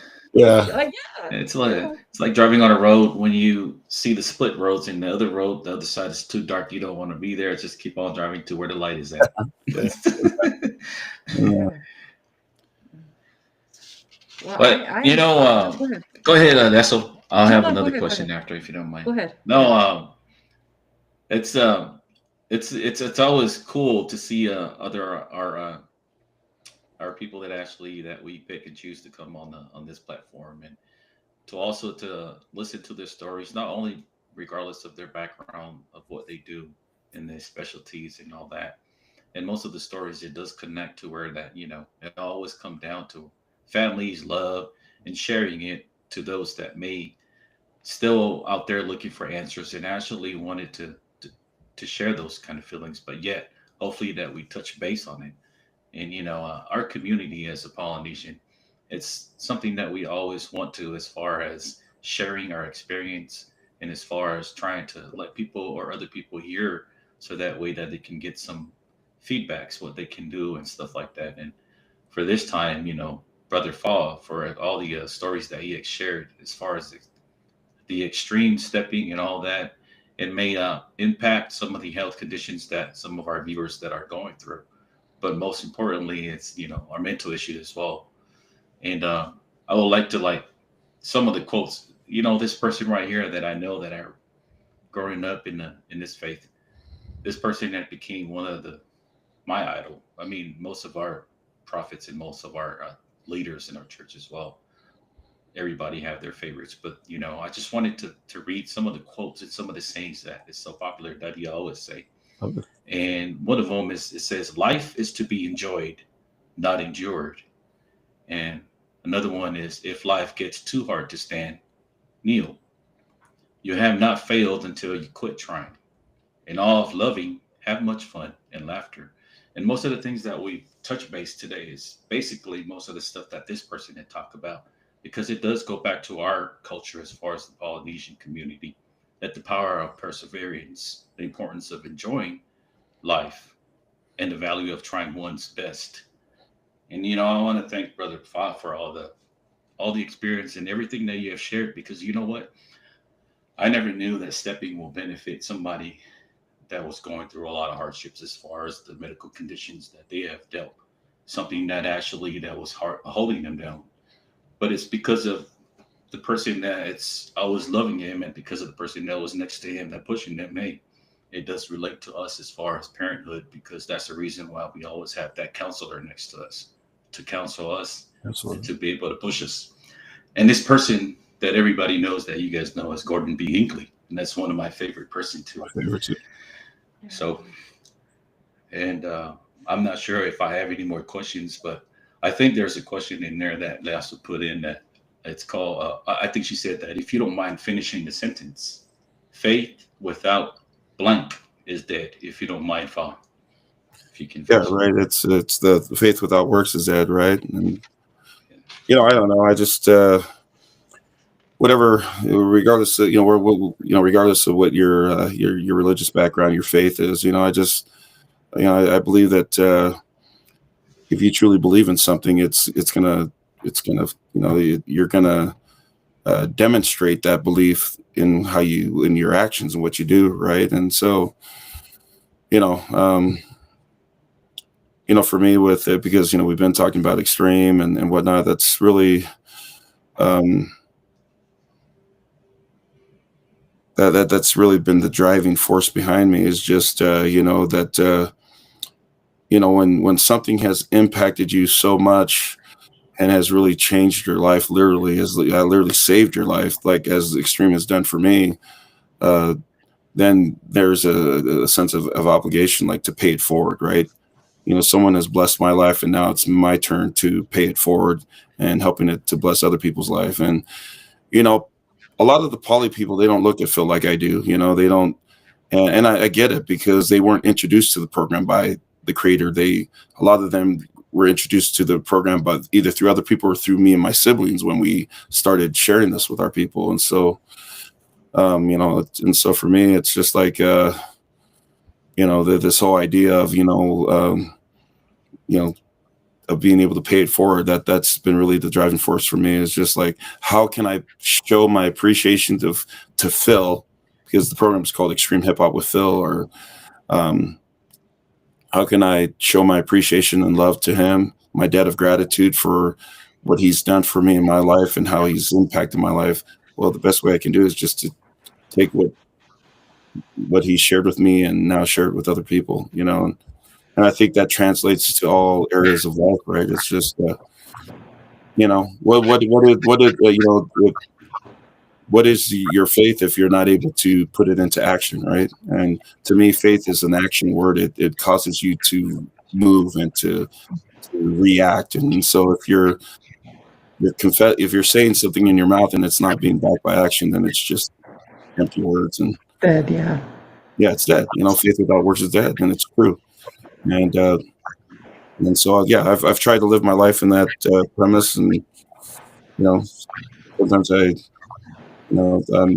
able to do there's been periods of times in my life where I've done a better job, than there's other times where I've really dropped the ball, and so, and extreme is I've been fortunate enough to be able to use that to be able to demonstrate that as well. So anyway.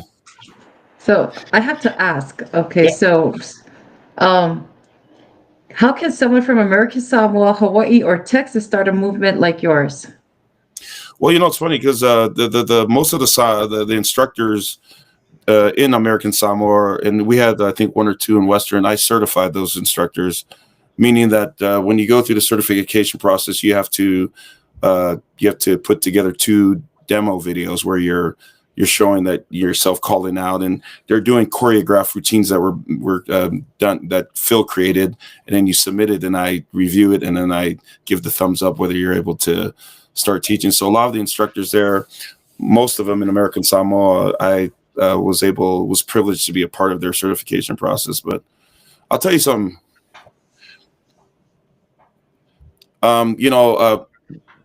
Because people look at me in a certain way. Like I said, I know people, have, they view my siblings and I in the light of, like, in a very favorable, like, respectful, like, you guys have brought this to our people, even though it's not our program.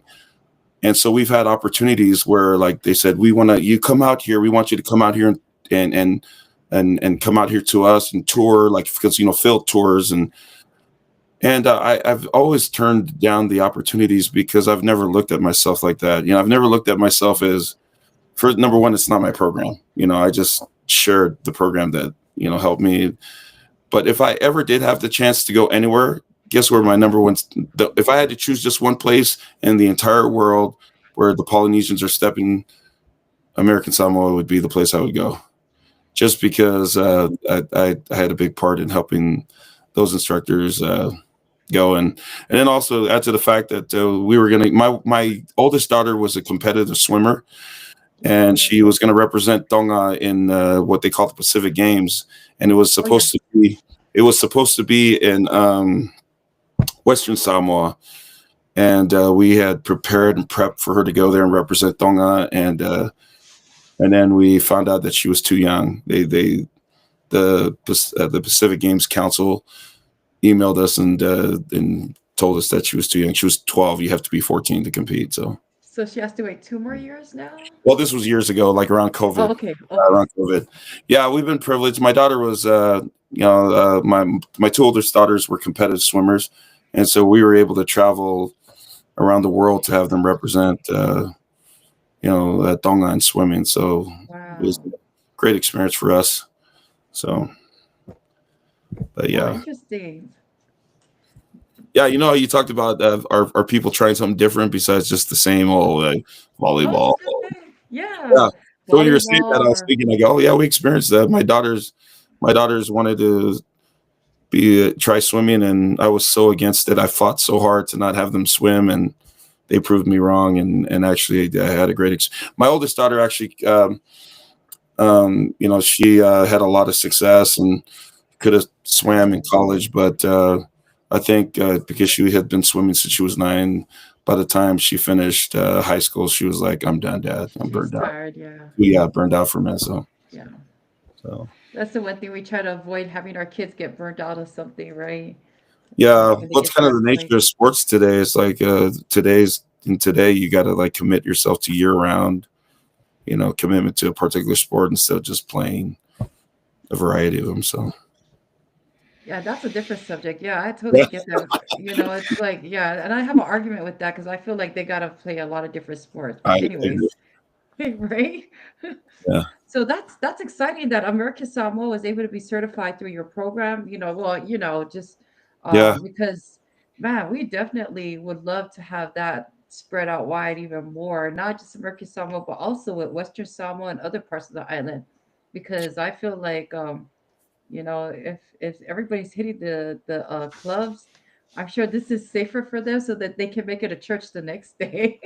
Well, what's funny is I think it's interesting just to note that when you look at the breakdown of the Polynesians that are doing extreme, it's a majority Samoan. Yeah, it's majority. It's majority Samoan, and so when you look at it flourish in like American Samoa, they had a guy named Chris uh, that was teaching in Western, but he was married to a Tahitian girl, and he has Mm, since relocated to Tahiti. But in Western Samoa, his classes were just exploding. And then in the American Samoa side, the Samoan churches at LMS, yeah. yeah, huge. They in fact they got multiple instructors, and they have a beautiful facility in American Samoa where they teach both extreme hip hop, the step program, and also burn. And amazing people. And so they actually came down to LA after they got certified. They came down to LA and they went back with 100 step boards back to Jeez. Samoa. Yeah, they Wow. went back to Samoa, and you could catch them on YouTube or Facebook if you follow them, and they have huge classes. And I'm talking about classes like not only women but classes of guys. It'll blow your mind. They do such an Well, incredible job over there. So hopefully we got our government also doing those classes too.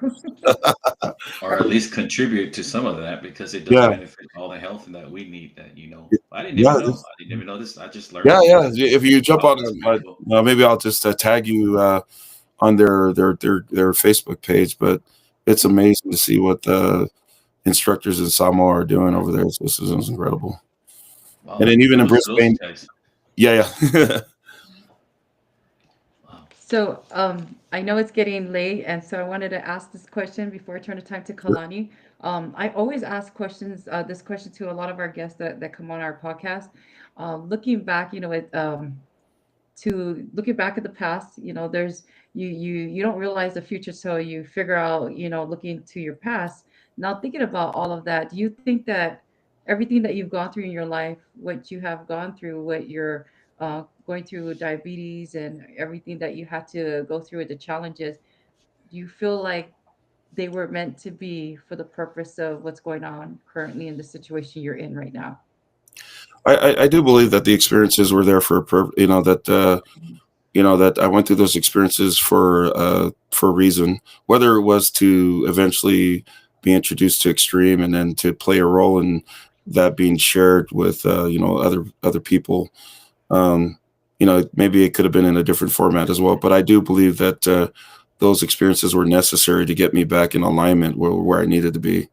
And I just really believe that's really what life is. As we may, depending on your values and what you believe in. But I just believe, that's just part of the experience of life itself, is as we veer off course, is finding ways to bring ourselves back in alignment with what we believe to be true, or or where we feel like our life needs to be heading. And I believe, like, my life was out of alignment with where I needed to be. And Extreme came at a time that helped me just to get things back where it needs to be. But it's a constant battle. I know people look at me and they're like, man, you lost 100 pounds. And it's just like, well, yeah, I lost 100 pounds, but it doesn't mean, like, that the battle was over. I still have my own little personal battles that I deal with. And I just think that's just part of life. It's just, Yeah. yeah, to me, I've always tried to measure how things are going in my life based off of change, and that's the barometer that I use. Am I changing? Am I better? Am I better version of myself in all areas of my life today than I was yesterday? And one of my favorite quotes is, if you find yourself further away from God than you were yesterday, then you can be certain who it is that moved, right? And so for me, in life, there's no such thing as neutrality. You're either getting better or you're moving further away from the goal, whether you believe in God or not. And so for me, it's just I measure myself based off, am I getting closer and closer to, where for me, my personal beliefs, who I need to become. Am I becoming a better father? Am I becoming a better husband, a better brother, a better member of the community and that's what keeps me grounded. And so that's kind of just, my barometer of how I measure my success in life was just based off of that. So. Well, I got Well, one I more don't have any. question. Yeah, go Okay. ahead. That's Okay. sorry. So, actually, I have two. Sure. No worries. So I know that there's got to be this feeling you felt when you first met your wife, when you first saw her. Um, do you feel like what was the who said yes, you or her? Who was Well, the first to approach? Is she there?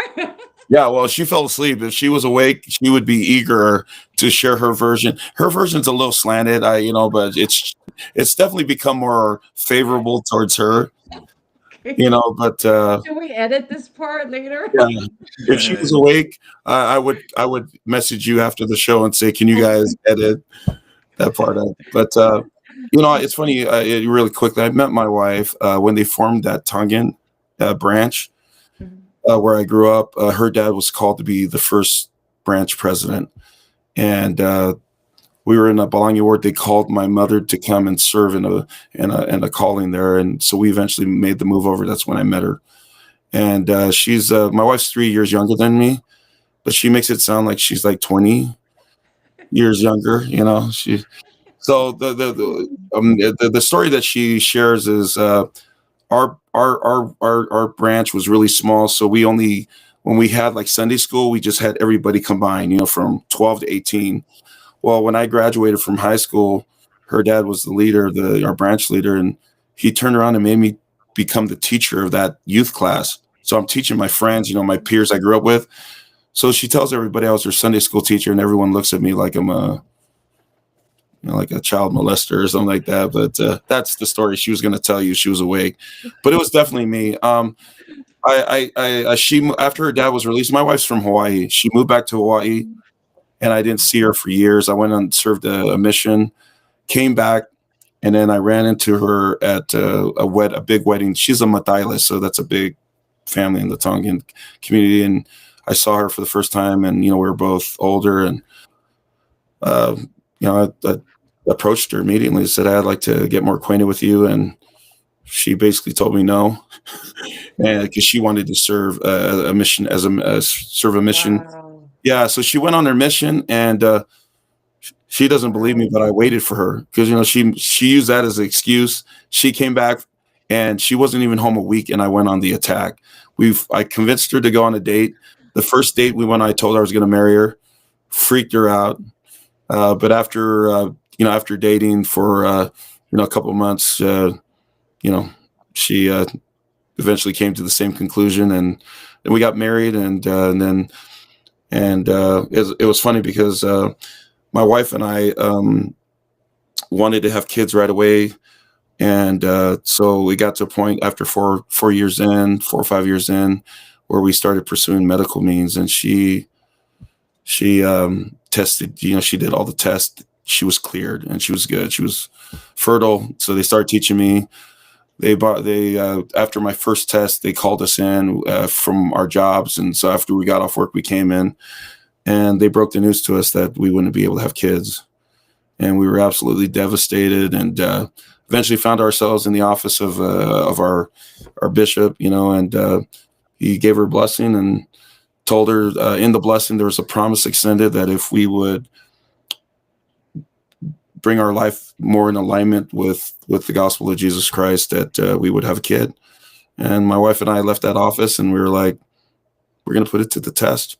And it wasn't like we were doing bad stuff. We were doing, or stuff that, we were, in the eyes of what, in the church, going to church, we were doing all that stuff. But obviously the way we were looking at it, the Lord was like, yeah, you're not doing enough. You need to. And so my wife and I, we made the adjustments in the areas that we need to make the adjustments in to bring our lives more in alignment with what we believed in. And 6 months later, she woke me up crying with a pregnancy test, and now we have 5 kids. And our oldest one just graduated last year. So I don't know about you. I know you were asking about my wife, but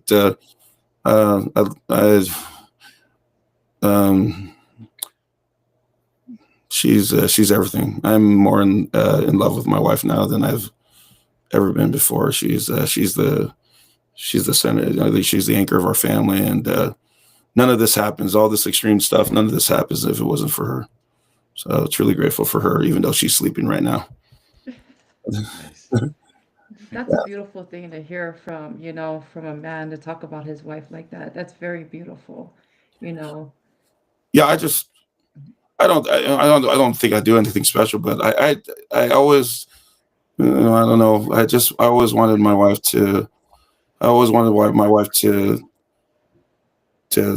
feel elevated. I always wanted to be that guy that, was always telling her how much I love her and appreciate her, and I always wanted to treat her like a queen. And there's times I definitely dropped the ball, but she definitely has made life so much easier. You have to be married to me, and she's absolutely incredible. I'm just in awe of who she is, and really grateful that I'm married to her. So anyway, Thanks for sharing that. yeah, thank Well, you. I That have was a easy. one That more was the last easy. question. That was the easiest question. Sorry. Go ahead. Yeah. So I have one last question to ask you. What would you tell your younger self today, standing on that stage with 200 plus people? Man, I just uh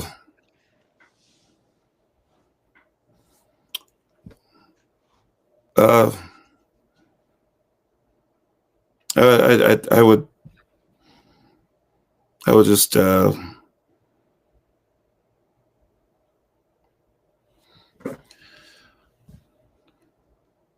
just tell myself not to be so hard on myself. And just that there's sunnier days ahead. I've gone through a lot growing up in my life. Things that that we had to go through. As a family, and then just things like I shared with you that were very personal and intimate to us, like with the kids and not being able to have kids or being told. But yeah, I just tell myself, like, smile and just know that keep your head up and just know that you can get through it. And I really believe. I mean, I think about what I've seen my kids going through, and or just the younger generation, and um, I grew up in a time, and I'm assuming you guys grew up in around that same time where it's just like I remember one time I literally tried to like be dramatic, and my dad was like, my dad was disciplining me, and I remember telling him, you just don't understand, Dad, and he was just like.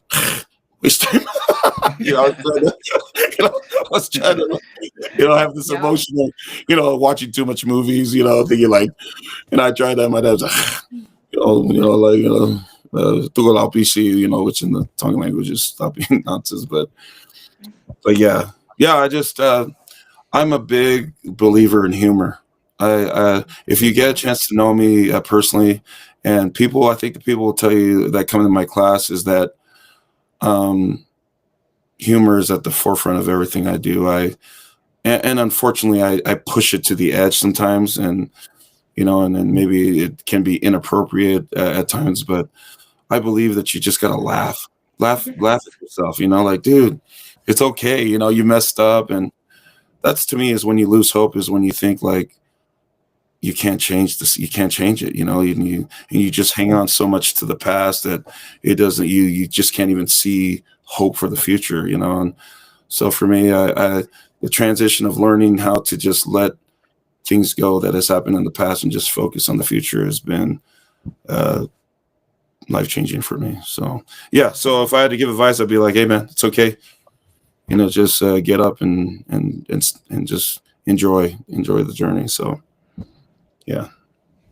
But I don't have any more questions because I think that's why I already asked all the questions and Oh she based off, yeah. But it's just when you said that laughter and you're always a person of Yeah. humor, it's myself as well. I always want to see the whole crowd to be happy and always smiling because that always brings a light in the room, regardless what's going on.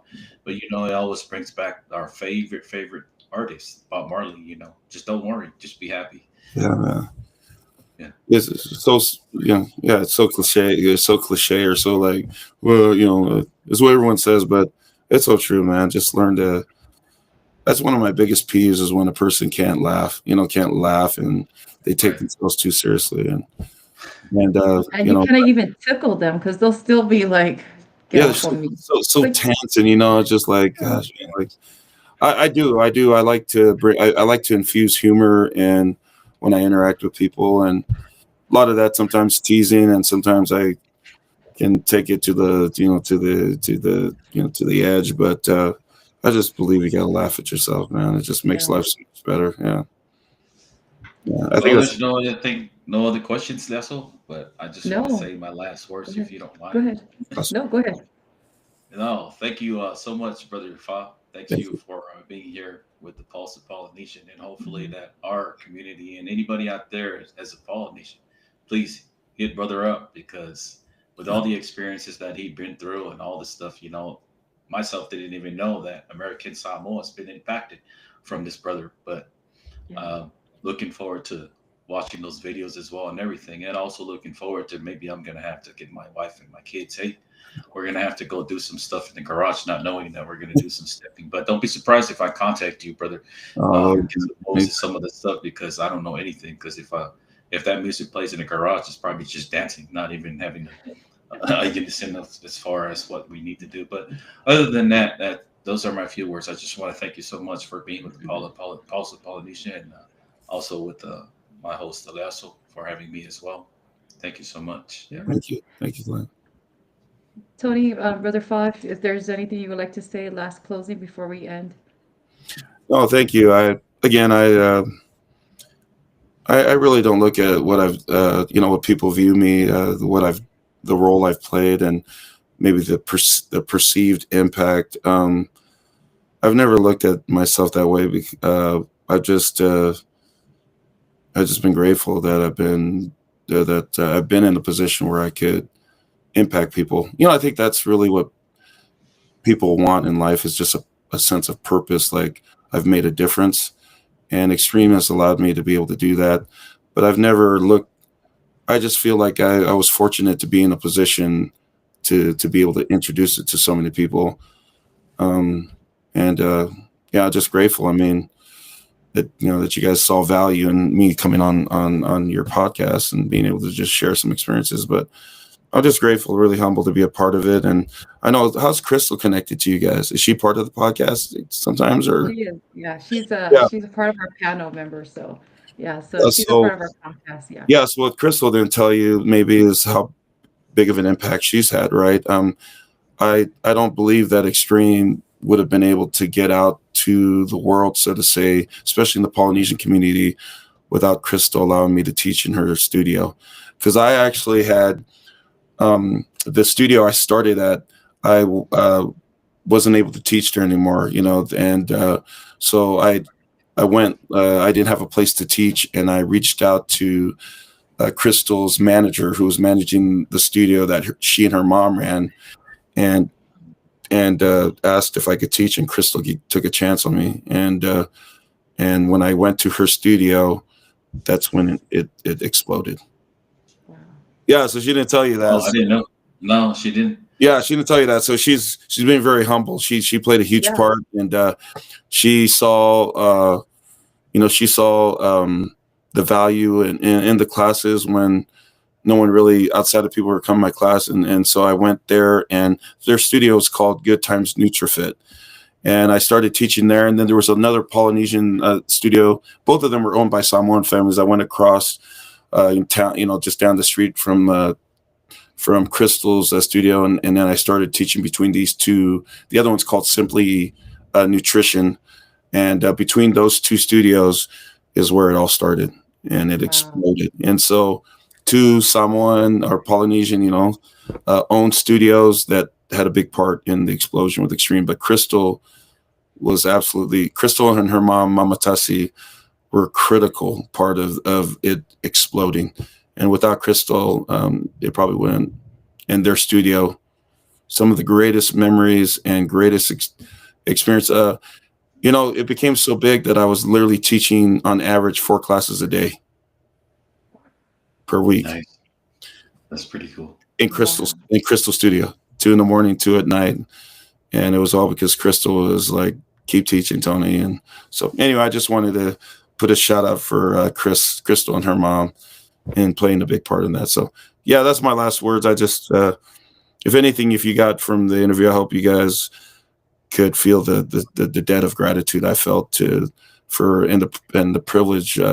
I feel that I was fortunate to be in the position to be able to be a part of it. It wasn't all me. Even though a lot of people like to give me the credit, there were so many people that played a hand. My sister, my wife, even though she was an instructor, and studios and everybody and all the other instructors in the brand. So If you make that's what just a few words since you mentioned Crystal. Wow, I didn't know that Crystal was a big Yes. part of it. But yeah, I grew up with Crystal back home in American Samoa, and her mom is always with her ukulele, and every time that we have our primary practice or anything song practice, because they're always practicing songs, and she would play her ukulele and made all of us stand in front of her, and she will teach us some of this stuff. And Crystal will be the front center to where that she leads us in dancing. And poor Crystal that she was always dancing, not knowing that till fast forwarding right now, she still does it, and that's pretty cool to know that someone that grew up with that she still. So Crystal, if you watch this live, I don't know why you didn't come on this live. You should have been shut here up. instead of me. So, but other than that, thanks for sharing there, brother Fa. Thank you. Yeah, Thank thank you. you so much. Yeah, I appreciate again. Thank you again, Brother Fall, for coming on. That's it's a blessing to be able to have you share your journey, and that's the one thing that I can say about all of our journeys. It's a testimony for us to be able to share and let others hear, so that hopefully those who are listening in, who will tune in later, will be able to take our testimony as as a walk of breath of life to help you in whatever challenges that you're going through, or know someone who's going through those challenges. And if you're in Utah or wherever you are in the world, look up Tony Fa and ask him about these certification, and where they're going to be in wherever parts of the world that you will be able to join in. And also, if you're in your garage, you have a garage, or in your room, you can also look them up. But at the same time, again, thank you so much for blessing us with your presence and sharing your stories and your journey. And to all of our viewers out there, thank you so much. Brother Kalani, again, thank you for being a host and I being a part tried. of our podcast as always. But as always, to all of our viewers, to God be all the glory. You guys all have a good night. Thank you. Thank you too. Good. Thank you. Thank See you. you. Possible. Bye.